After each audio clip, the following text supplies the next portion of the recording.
Assalamualaikum warahmatullahi wabarakatuh. Halo teman-teman, di video kali ini coba kita update saham Telkom ya. Khususnya kalau teman-teman pakai strategi dividen investing ya di saham Telkom. Ini kira-kira dalam waktu 5 tahun itu bisa cuan berapa persen ya. Nah, nanti kita lihat ya. Saham Telkom ini memang sekarang masih dalam kondisi tertekan ya teman-teman. Sempat di harga tertingginya di 3.190 ya di bulan September, kemudian longsor sampai 2.500 dan sampai sekarang masih di sekitaran 2.600-an ya. Ini di bulan Juli juga sempat 3.280. Wah, turun terus nih teman-teman. Nih ya. Bulan Februari malah sempat 4.000 ya. Bulan Februari 4.000. Di sini April 2023 ini 4.500. Agustus 2022 4.700. Kita lihat cek secara bulanan ya. Ini Telkom itu terendah di 2540 itu di tahun 2020 ya. Di bulan September 2020 itu 2.540. Jadi sekarang itu Telkom masih posisi terendah ya teman-teman ya. Jadi belum bangkit lagi ya.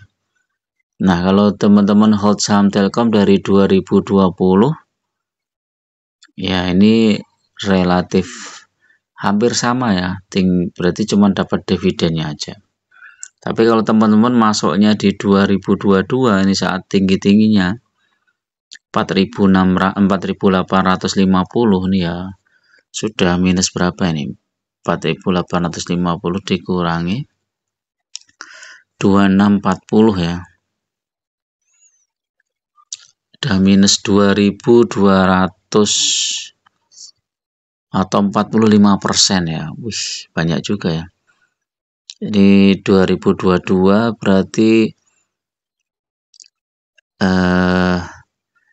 dapat dividen aja nih ya. 2022, 2023, 2024 dapat dividen 2 kali. Minusnya masih besar ya.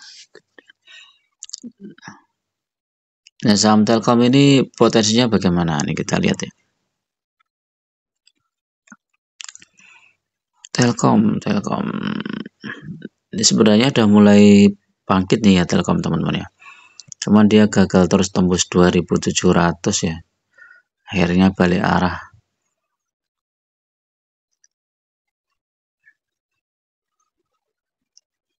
Nah, ini kita lihat IPS-nya memang turun ya. IPS-nya turun dari 247 ke 229, turun sekitar 7%. Jadi kemungkinan dividennya juga akan turun ya. Nah, dividennya itu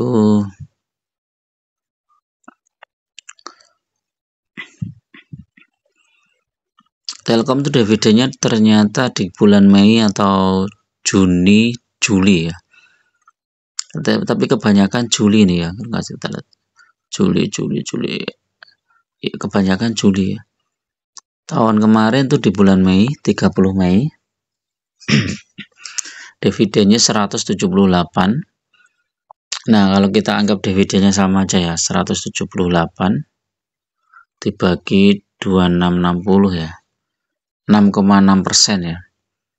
Dividennya 6,6%.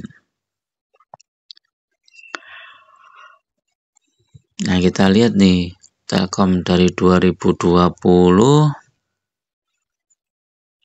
5 tahun ya. Ini minus ya teman-teman ya. Telkom itu dari 2020 ternyata minus.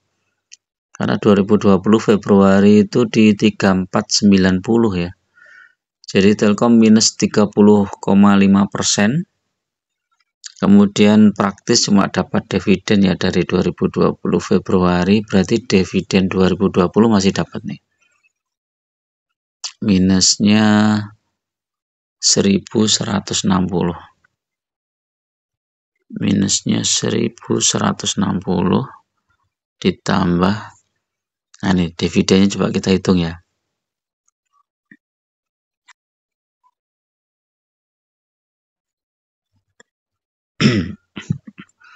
Berarti dia dapat dividen dimulai dari Juli 2020 ya. Itu 41, 113, 41 ditambah 113 ditambah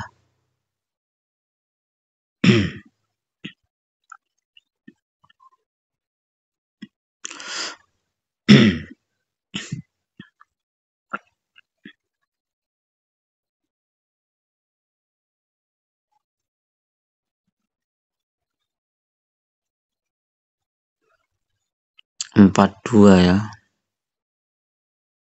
Enggak pas juga nih.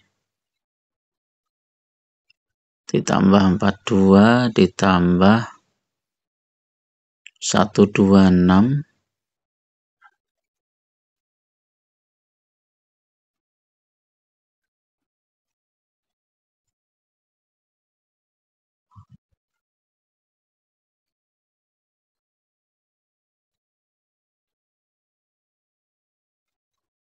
nggak bisa ya. Tambah 126 ditambah 149 ditambah 167 178.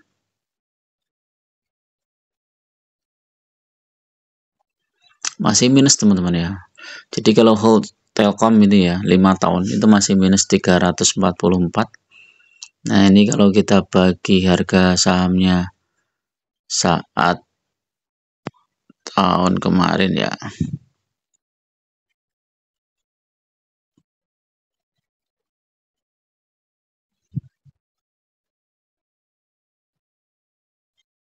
Ini di harga 3.000 berapa ini?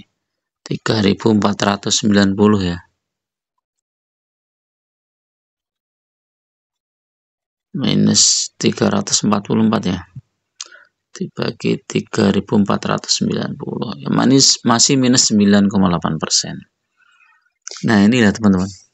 Jadi karena capital gain-nya turun terus ya, akhirnya dividen itu seperti nggak ada ininya, nggak terasa ya, karena ya kita turun, capital gain-nya turun. Kecuali kalau teman-teman pakai metode menggulung dividen ya. Jadi setiap dapat dividen dibelikan lagi sahamnya, dividen dibelikan lagi sahamnya, yaitu mungkin bisa lumayan lah ya. Jadi bisa menambah jumlah lotnya ya. Jadi paling tidak lotnya itu naik 7% ya setiap tahun ya. Misalnya tahun 2020 misalnya 100 lot ya. Berarti 2021 jadi 107 lot. 106 lah ya, 6 lot. Kemudian jadi tambah 6% lagi berapa itu? 106 tambah 6% kali 6,6% ya. Iya 7 lah, 7 lot. Jadi 113 lot. Kemudian tambah lagi 113 kali 7% misalnya. Oh ya enggak ya, ini berarti ya 7,98 lot tambahnya. 121 lot. Nah, ini ya. Ini 2020, 21, 22, 23, 24 masih lagi nih ya. 121 kali 7%. 8 lot. 129 lot. Nah, ini ya 100, 1, 20, 21, 22, 23, 24. Jadi naik portofolionya naik 29%. Jadi kalau pakai metode menggulung dividen, portofolionya naik 29%. Sehingga potensi dividennya juga makin lama makin besar, teman-teman. Jadi nggak terlalu rugi lah. Jadi memang kalau teman-teman pakai metode dividen investing itu pilih saham-saham yang dividennya besar, terus kemudian digulung ya sahamnya. Setiap dapat dividen, belikan lagi sahamnya, dapat dividen, belikan lagi sahamnya. Nah, syukur-syukur cari saham yang capital gain-nya juga naik, capital gain-nya naik, dividennya juga cukup besar. Contoh lah misalnya apa ya? Ini contoh aja nih sebentar. Capital gain-nya yang naik, coba BSSR coba. Nah ini BSSR ini 5 tahun dia capital gain-nya naik nih 133%. Belum lagi tambah dividen. Kemudian ITMG coba. ITMG juga naik 5 tahun. Game juga naik 300%. Hexa coba. Hexa juga naik. Nah ini saham-saham yang naik seperti ini bagus nih teman-teman. Sudah naik, terus dividennya juga besar. Adaro naik 94%. PTBA naik berapa? 23%. Jadi itu ya teman-teman, kalau teman-teman pakai metode dividen investing dengan cara menggulung dividen itu ya lumayan lah ya. Kalau rugi pun kerugiannya nggak terlalu besar. Cuman kalau saran saya mending pilih saham-saham yang dividennya lebih besar lagi dan pakai metode yang sama. Ketika dividennya cair, kemudian kita belikan lagi sahamnya di harga bawah. Sehingga jumlah lembar saham kita makin lama makin besar ya. Dengan jumlah lembar yang makin besar, maka potensi dividennya berikutnya juga besar.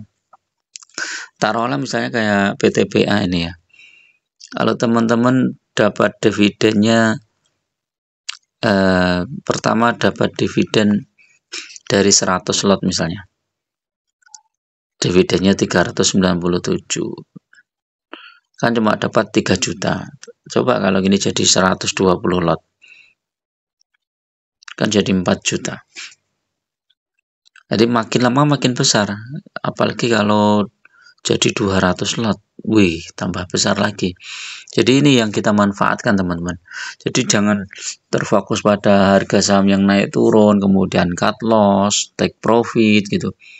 Tapi ya ujung-ujungnya teman-teman lupa ya, kalau take profit biasanya nanti terus mau masuk di harga bawah itu agak susah ya. Susahnya gini, ketika kita sudah take profit misalnya di sini, ketika harga saham terkoreksi di sini kita, masuk nanti turun, jangan-jangan turun lagi, jangan-jangan turun lagi, jangan-jangan turun lagi. Tiba-tiba dah naik. Nah, kayak gitu teman-teman. Tapi kecuali kalau teman-teman mempunyai perhitungan yang matang ya nggak masalah sih. Ya, saham-saham yang bagi dividen itu kan nanti mendekati kemudian biasanya kan dia akan naik ya. Oke ya, itu dulu teman-teman untuk review pagi ini, mudah-mudahan bermanfaat. Tetap gunakan data dan fakta dalam berinvestasi, jangan terjebak di saham-saham gorengan. Lebih baik fokus di saham-saham yang fundamental bagus dan syukur-syukur bagi dividen yang rutin dan cukup besar ya. Dan potensi kedepannya masih lumayan bagus ya. Jadi tenang lah hidup kita, tinggal fokus saja di jumlah lot. Kalau teman-teman mau gabung di grup ya silahkan klik gabung. Teman-teman harus subscribe dulu baru nanti muncul tombol gabung. Biayanya murah aja ya, untuk traktir kopi aja lah. Teman-teman bisa request saham, bisa juga bedah portofolio. Terima kasih. Assalamualaikum warahmatullahi wabarakatuh.